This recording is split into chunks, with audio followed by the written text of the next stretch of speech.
मराठा समाज आहे, आता तलवार नाही काढली तर परत काढायला मिळणार नाही। आलं त्यावेळी या ठिकाणी वार केला तरच ही संधी आपल्याला साधता येणार आहे। छत्रपती शिवाजी महाराजांच्या विचाराचे पायी कमी असो तर मराठ्यांना फसवणाऱ्यांना त्यांची जागा दाखवायची जबाबदारी आपल्याला 7 तारखेला घ्यावी लागेल। 7 तारखेला आपल्याला या मताद्वारे निर्णय घ्यावा लागेल।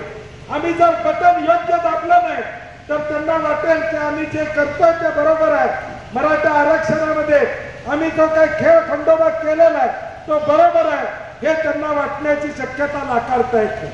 आणि म्हणून माझी तुम्हा सगळ्यांना विनंती आहे, ज्या लोकांनी मराठा आरक्षणाला विरोध केला, समाजामध्ये तेढ आणण्याचं काम ज्या लोकांनी केलं त्यांना त्यांची जागा दाखवून देण्याचं काम येणाऱ्या 7 तारखेला आपल्याला करावं लागेल।